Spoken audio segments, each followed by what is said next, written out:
आज 29 मई 2026 है। दिन है शुक्रवार का और मेरा नाम है प्रदीप शुक्ला। आज मैं जिस कंपनी के बारे में आपको बताने वाला हूँ, इस कंपनी में रणबीर कपूर, बॉलीवुड स्टार रणबीर कपूर का पैसा लगा हुआ है।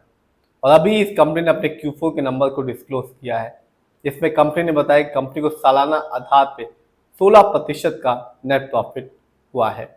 ये वीडियो सिर्फ एजुकेशनल पर्पज है, ना मैं कोई भी स्टॉक खरीदने की सलाह देता हूँ और ना ही बेचने की। मैं आज बात करने वाला हूँ प्राइम फोकस के बारे में। ये कंपनी एक मीडिया और एंटरटेनमेंट इंडस्ट्री की कंपनी है और रणबीर कपूर का इस कंपनी में पैसा लगा हुआ है। आज मतलब अभी ही कंपनी ने अपने Q4 के नंबर को डिस्क्लोज किया है, जिसमें कंपनी ने एक्सचेंज को बताया कि कंपनी को सालाना आधार पर 82 करोड़ रुपए का प्रॉफिट हुआ है। यानी कि पिछले साल की तुलना में इस साल के क्वार्टर में कंपनी को 16% का नेट प्रॉफिट हुआ है। ये तो बात है कंपनी के Q4 के रिजल्ट की। देखते हैं इस कंपनी के शेयर प्राइस को। तो आज जब 3:30 बजे मार्केट बंद हुआ तो इस कंपनी का शेयर प्राइस था 233 रुपीज 40 पैसे का। और आज इस कंपनी के शेयर में गिरावट देखने को मिली, जो कि 2.69%। लेकिन मैं हमेशा आपको कहता हूँ कि आप लॉन्ग टर्म रिटर्न देखें, तभी किसी भी कंपनी में अपना पैसा लगाएं। एक साल में इस कंपनी ने अपने शेयर होल्डर्स के पैसे को दुगना कर दिया।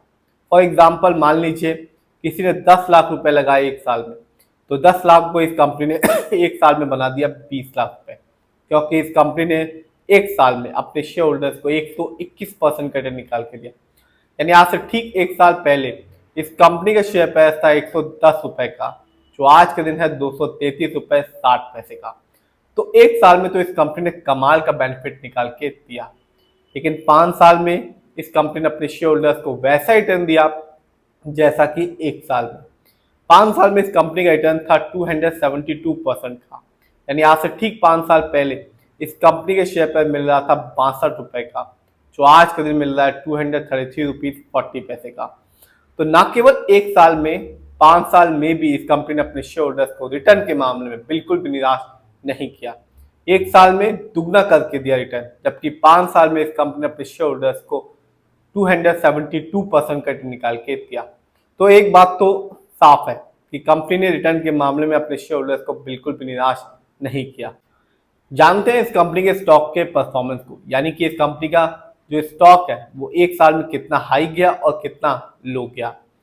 हाईएस्ट शेयर प्राइस की बात करूं तो एक साल में तो कंपनी का हाईएस्ट शेयर प्राइस गया 367 रुपीज का, जबकि लोएस्ट शेयर प्राइस रहा एक साल में वो था 103 रुपए 2 पैसे का। देखते हैं इस कंपनी के फंडामेंटल्स को। तो जो कंपनी का मार्केट कैप है वो है 18,756 करोड़ का। ये कंपनी मिड कैप की है, क्योंकि मार्केट कैप 5,000 करोड़ के ऊपर का और 20,000 करोड़ के नीचे का।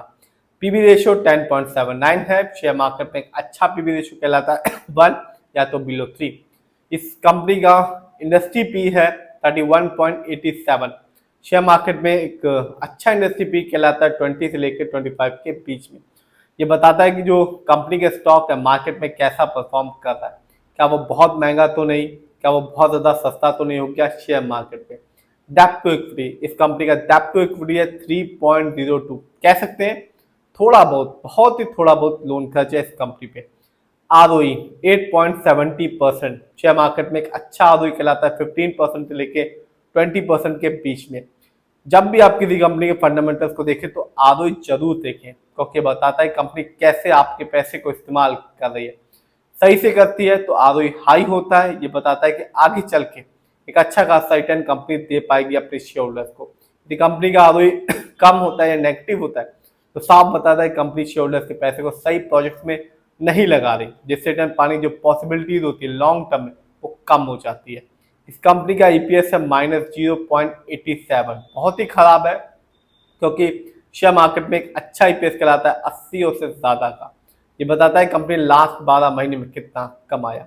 इस कंपनी का बुक वैल्यू है 22.40 और कंपनी का फेस वैल्यू है 1।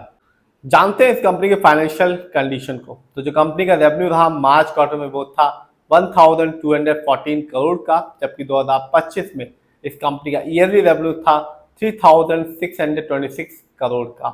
देखते हैं इस कंपनी के प्रॉफिट को। तो मार्च क्वार्टर में इस कंपनी का प्रॉफिट था 69 करोड़ का, जबकि 2025 में इस कंपनी का ईयरली प्रॉफिट था 458 करोड़ का। ये तो बात है कंपनी के Q4 के रिजल्ट की, फंडामेंटल्स की, रिटर्न की और कंपनी के फाइनेंशियल कंडीशन की। जानते हैं किसका कितना पैसा इस कंपनी पे लगा हुआ है। तो साफ है, प्रमोटर यानी कि इस कंपनी के ओनर, जिनका पैसा इस कंपनी में सबसे ज्यादा लगा हुआ है। प्रमोटर की होल्डिंग है 60.77% की, जबकि दूसरे नंबर पे आते हैं FII यानी कि विदेशी निवेशक, जिनका पैसा इस कंपनी में लगा हुआ है 28.57% का।